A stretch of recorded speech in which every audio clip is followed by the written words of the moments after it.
Hello, good evening. Welcome. How are you doing today? Hopefully, all things are well on your end. Of course, you're here because you want to know more about the question, what's one of the most common mental health challenges here in America, in the United States, with people in general? And so I hope to answer that question for you. But first, let me introduce you to the channel. So you're here at Life Solutions Wellness.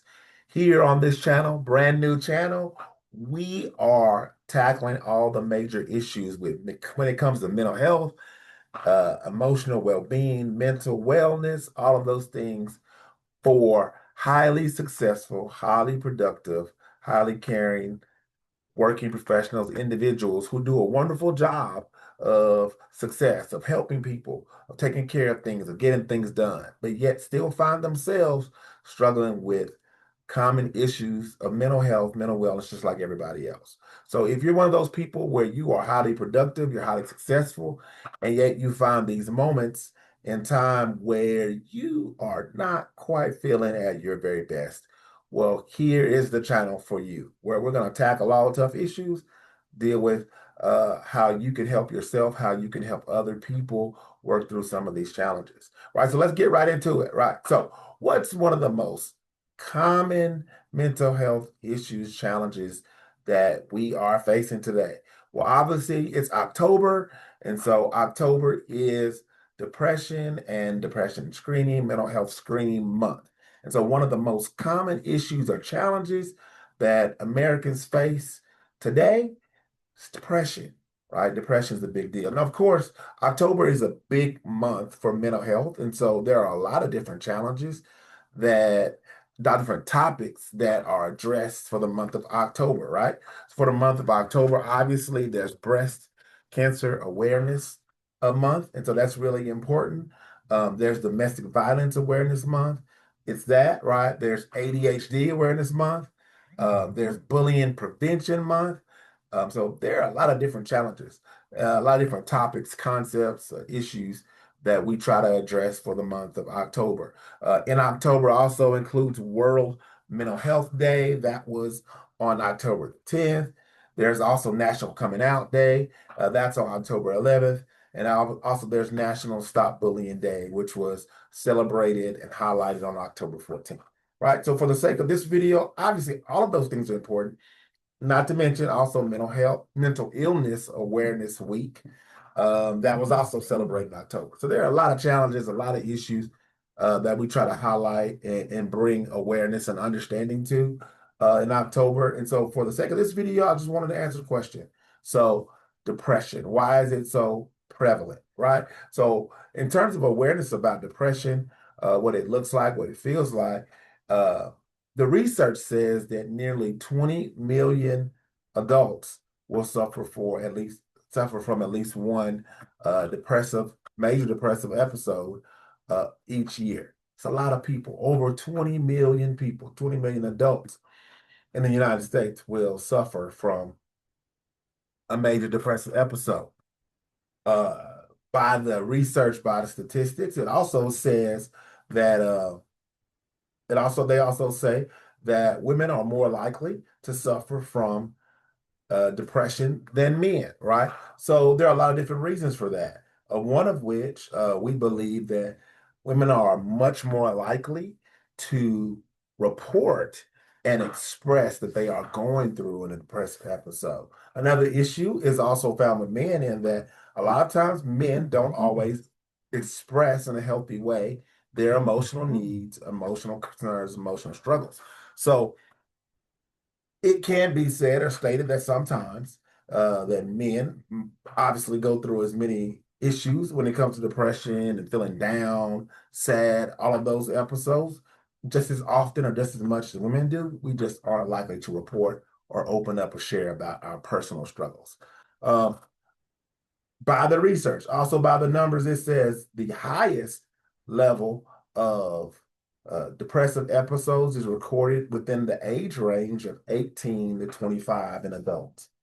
So 18 to 25 report the highest levels or some of the highest levels of depressive episodes. So when you think of that, at age 18 to 25, what was happening in your life during that time period, right? What was going on in your world, right? From your point of view, from your vantage point, right? And so a lot of times young adults suffer from depression more than anything, right? Think about it. 18, you're just getting out of high school and now you are thrown out into the real world.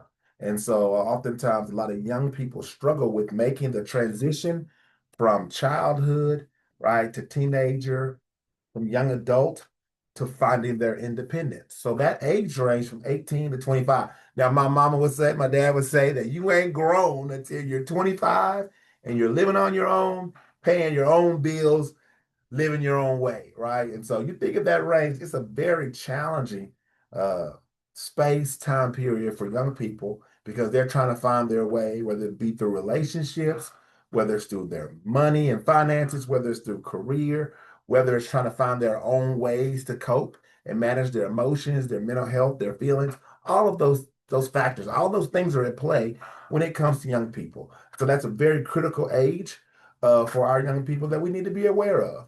Also, by the statistics, right? From a cultural standpoint, in terms of depression, individuals, people with multiple races also experience a higher level of depression than others, right? So people of mixed race, mixed origin, ethnicity, those people can also suffer or experience higher levels of depressive episodes than other cultural groups. Again, why is that? Because there are so many challenges that people with multiple races, multiple ethnicities have to endure and deal with that other cultures, other groups may not have to experience. And so dealing with the cultural aspect, the identity aspect, right? All of those things are at play with how people manage those emotions, those feelings. Also, um, when you think about depression, right? One of the fastest growing concerning groups are our young people, right? Not just the 18 to 25, but it's the 18 and under group. Well, why is that? If you think about the turn of the century with the introduction of social media, right? The pressures of life that young people now have to deal with, have to face, it's now become a bigger challenge, right?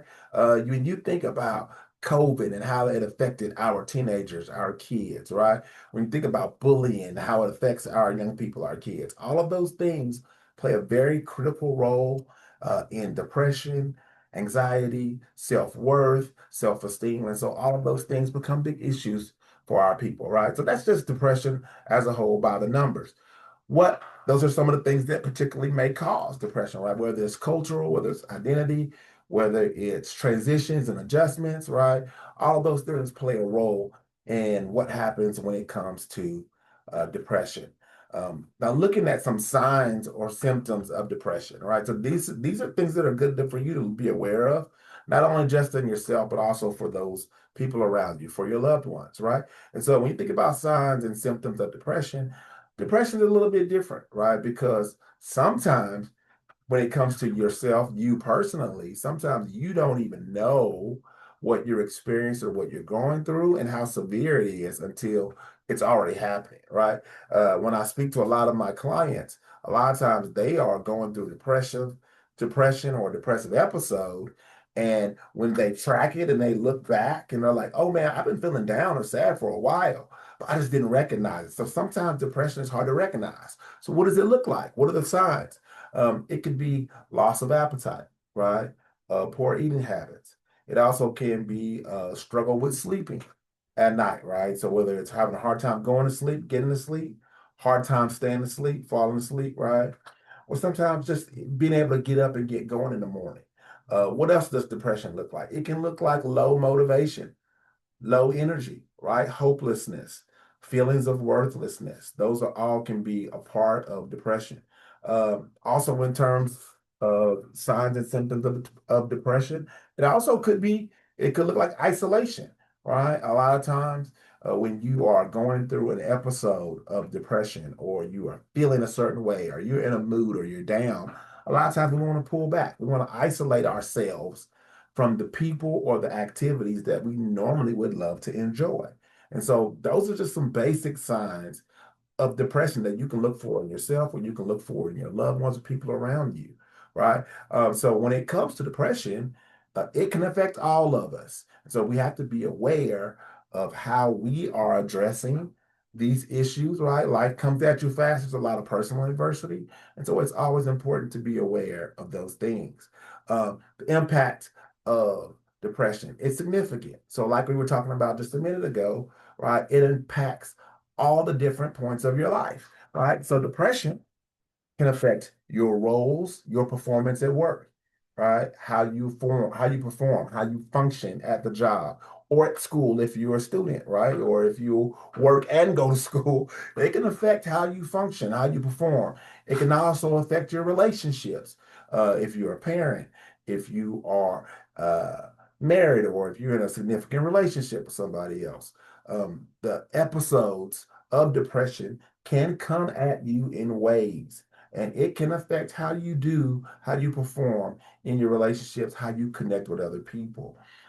It can also affect your choices, right? So if you are depressed or feeling depressed or going through an episode of sadness, sometimes it can affect how you choose to function, the choices you make. Sometimes people can make self-defeating choices, right? When they are going through a depressive episode, they might choose or decide to do things to cope with the sadness or depression that maybe they normally wouldn't choose to do. So those are things that you got to be aware of and how they can affect all different aspects of your life.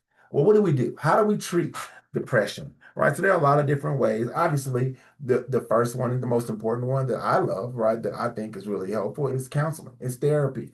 Right. I'm a therapist, licensed professional therapist, have been so for the last 13 years, and I prescribe all the time. Like, go talk to somebody. You need to express what you're feeling, what you're going through. Talk to a professional. Talk to a loved one somebody you care about, who can help you manage, deal, and come up with solutions for whatever it is that you are struggling with. Another way to treat depression is also with your diet. Food plays a huge role in your mental health, your mental and emotional well being.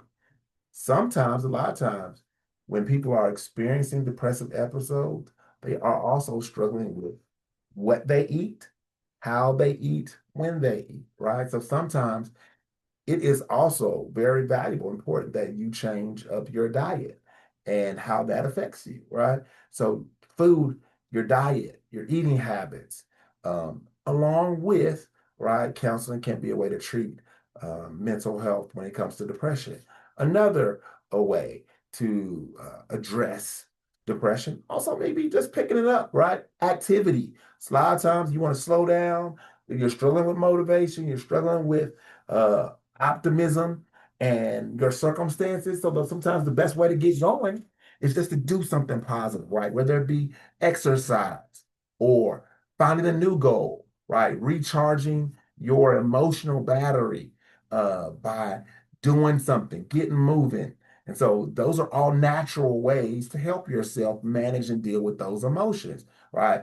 Getting outdoors, getting outside, sunshine provides one of the best ways to help with our mood, right? With how we manage and deal with our emotions.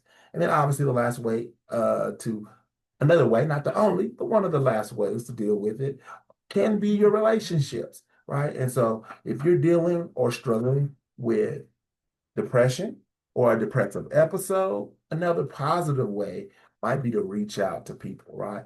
Ask for help, offer or ask for other people to come help you, assist you to express yourself, to open up. Sometimes just talking about how you're feeling, what you're going through is a wonderful way to help you pull yourself up, pull yourself out of what you've been feeling and struggling with, right?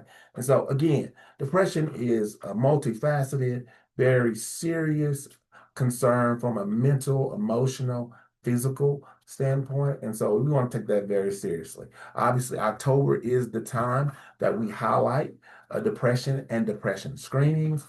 And so we ask, or I would say, from Life Solutions Wellness, is that anytime if you're going through something, you're having a hard time, please, please, please, you're not alone and you don't have to do it by yourself.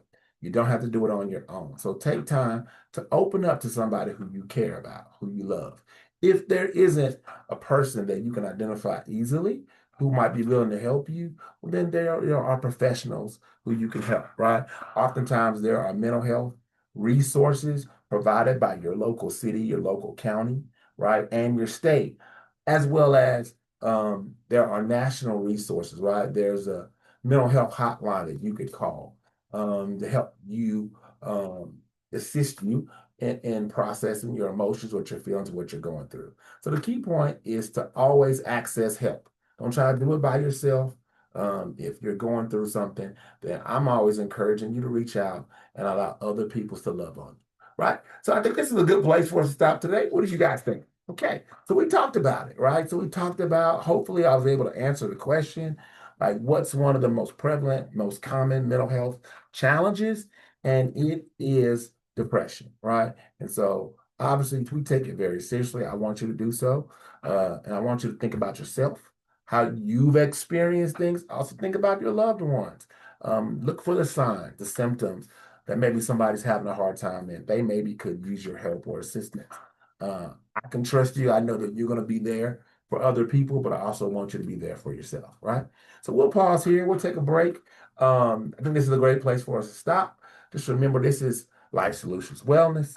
My name is Harold Rayfield. I'm a licensed professional counselor, and I'm going to continue to make these videos because I just think this is an opportunity for me to reach out and hopefully help somebody who is highly effective, highly functional, right, high achieving, and yet they also have these moments where you want help. You need information about how to deal with and manage with life because life comes at all of us a certain way, right? So we'll pause here. Thank you guys for your time. I look forward to seeing you in the next video. Just remember, as my good friend would say, I love you and there's absolutely nothing you can do about it. Thank you so much.